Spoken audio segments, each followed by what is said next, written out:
Hey, welcome back to the channel. It's Plain Decoded. If you want to get into my Discord, it's patreon.com/plaindecoded. Sign up there and I'll send you a message and I'll send you the invite to get into my Discord from there. Today I'm going to be covering the Washington Commanders versus the Chicago Bears. And then before I get into it, I just want to show some things that I have done in my Discord because people are asking me about soccer. I mean to post soccer, but I don't have the time all the time. So if you do get in my Discord, you're going to get my plays in soccer. So I'm just going to show you what I did and how astrology can be used in soccer and in all sports. So here on October 2nd, we had Chelsea winning 2-0 in the English Premier League. And then in my server, I had, as long as Chelsea are the true favorites, I don't know much about soccer, but I had them as the favorite on the books. And I was assuming that they're favorite. So I said Chelsea should win. And then based on the amount of testimonies, which was 2, I said the outcome would be 2-0. And then we got Peace Circle here. He got the ticket in for a 2-0 result for Chelsea. So yeah, if you're in my Discord, I'm doing a lot in there. I'm mostly covering MLB in there right now. And so I'll be covering this game today because it's isolated. Astrology works the best with isolated games. The Commanders are favorites. So you can see here on Vegas Insider, they opened at minus 245 and they're minus 270 right now. And the Bears are plus 220 right now on Bet365 and they were opening at 200.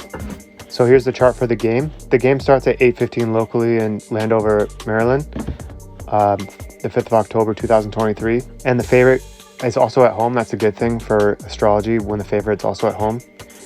It makes things less confusing because the favorite team is always a problem. Who deserves to be in the favorite? So when the favorite on the money line is also the favorite at home, it's a good thing for astrology. So the favorite gets the first house and the 10th. And the first house has Taurus in it ruled by Venus, and the 10th has Capricorn in it ruled by Saturn. But the part of fortune is in Aquarius, which is also ruled by Saturn. So it's just going to be a null. There's not going to be a lord for this house because the dispositor of the part of fortune, meaning the part of fortune is in the 10th house. The part of fortune is in the 10th house. So it's going to take priority for testimonies. And then the 7th house goes to the underdog, which has Scorpio in it ruled by Mars, and the 4th, which has Cancer in it ruled by the moon. And because the moon controls the flow of events of the game, the 4th house is going to be null. So we only have 2 significators. We have Venus for the favorite and Mars is for the dog, and the dispositor of the part of fortune is Saturn. Okay, so first check the angles, and bodily there's nothing going on except for right here we have Pluto and it's conjunct applying to the MC. And that would be something to be worried about, but it has to be closer than 1 degree to make a difference, and it's beyond that right now. If it was 1 degree close to the MC, it would be a testimony for the underdog because it's damaging to the favorite. Pluto is destructive. And then checking the other angles, there's nothing there, and then check the Antia for those lords. And then we got something going on right here we'll talk about in a second. And then the moon's aspects, if it's applying to aspect anything, so right here it's got a separating aspect because if it was at 6, if Saturn was at 6, that would be an applying aspect, or if it was at 7.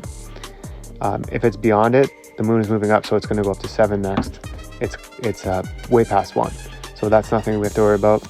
And then if you're not too far, the limit is, I found in NFL it's 4 degrees, but it's supposed to be 5 degrees. So we don't have to worry about the moon's aspects. Also, if it's aspecting the Lord's Antia, and it's not. And if you want to check, it's just got to be a little bit above, it's got to be above 6, and there's nothing above 6 degrees. So the moon isn't aspecting into the Antia. So what do I see? What I see is right here, the Antia, the part of fortune, is conjunct the 7th house. This is a super powerful testimony. And it is 1 degree and 28 minutes away. Also, Lord 7, Mars, is conjunct the South Node, which is destructive and it's powerful as well. And I'll show you what that looks like. So here's the South Node and the Mars is conjunct it, and Mars rules Scorpio. So Lord 7, or the underdog, is taking heavy damage from this.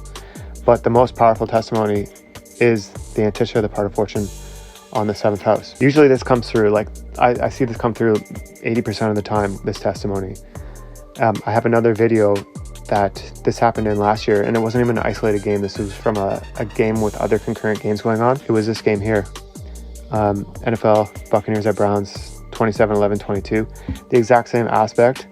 And I had the Browns as underdogs winning, and it was a really crazy game. I think it went to overtime and the Browns won. So the same exact aspect as in this game, except for it was a little bit further away in this one. So this one's even tighter. So I think that the Bears will definitely win this game because this is such a powerful testimony. It might be harder because they do have this aspect against them, but this is the most powerful testimony. So I think that the Bears take this game. And if you want to watch that other video, you can see that it happened. I'll put the link in the description. And if you want to get in my Patreon, it's patreon.com/plaindecoded. Send me a message.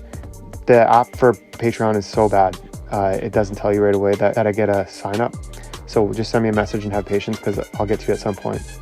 The app doesn't alert me very well. Okay, thanks for watching. Let's go Bears, and we'll talk to you later.